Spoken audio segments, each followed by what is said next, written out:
ఇది drainage line కమ్సే come ఒక 3 ఏళ్ల సంది గొర్రెలు పొంగుతూనే ఉంది వరద లెక్క.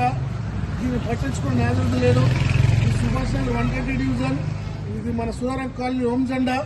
దీన్ని రోడ్డు పొడతా వచ్చే మహిళలు కానీ అందరూ బండ్లు పోతుంటాయి.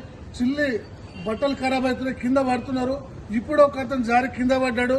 దీన్ని పట్టించుకునే నాదుడు లేదు. ఇక్కడ లోకల్ కార్పొరేటర్ ఉంది, ఆమె మాత్రం బయటకు వెళ్ళదు, పని చూపి ఏదో చేయదు. అదే సురేష్ రెడ్డి నేనే కార్పొరేటర్ అని చెప్పుకుంటాడు, అలా భార్య అయితే నేనే కార్పొరేటర్ అని చెప్పుకుంటాడు. ఆ భూమిలోకే పరిమితమైంది ఆయన కబ్జాలకు. ఇప్పటి వరకు మాత్రము వచ్చి చూసింది లేదు. ఈ దోమలు ఈగలు ఇవన్నీ ఆలి పబ్లిక్ లో జనాలు ఎంతో మందికి బారిన పడ్డారు. అది హాస్పిటల్ పాలవుతున్నారు. వాళ్ళు గోళీలకు కానీ మందులకు కానీ సూదులకు కానీ తెచ్చుకోని పరిస్థితి. వాళ్ళు డ్యూటీ చేస్తే వాళ్ళకి నెలకు వచ్చే 15,000 రూపాయలు వాళ్ళ కుటుంబాన్ని సరిపోకుండా ఉన్నాయి. ఇక్కడ ఉన్న అధికారులు మాత్రము ఎన్నిసార్లు చెప్పినా ఇట్లా వస్తారు, మామూలుగా మరమ్మతులు చేసిపోతున్నారు. కానీ ఇప్పటి వరకు కూడా దాన్ని పర్మనెంట్ సొల్యూషన్ చేయలేదు. దీనికి శాంక్షన్ అయిన ఈ పైపులు అని చెప్తారు, దీనికి శాంక్షన్ అయిన ఫండ్ అని చెప్తారు, కానీ చెప్పడం మట్టికే జరుగుతుంది. ఇక్కడ వచ్చి మన ఎమ్మెల్యే గాని ఓట్లు దండుకున్నాడు.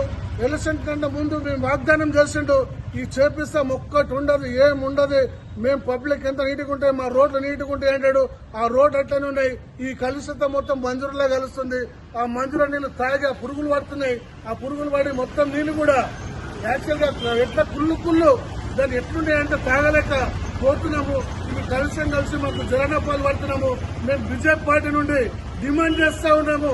దీని పెద్ద ఎత్తున అధికారుల మీద ధర్నాలు చేసి అదే నాయకులని బస్సులు ఎదురకుండా చేస్తాము. అదే కార్పొరేటర్ వచ్చి ఇక్కడ చూడాలి. ఎన్నిసార్లు చెప్పినా కూడా పబ్లిక్ ఎన్నిసార్లు మొరపెట్టుకున్నా కూడా ఇప్పటి వరకు వచ్చిన అధికారి లేడు, ఇప్పటి వరకు వచ్చిన నాయకుడు లేడు. అదేవిధంగా మేము దీని పెద్ద ఎత్తున ధర్నా చేస్తామని చెప్పేసి కోరుకుంటున్నాం మా బీజేపీ పార్టీ తరఫున. జై బీజేపీ, జై జై బీజేపీ, జై బీజేపీ, జై జై బీజేపీ.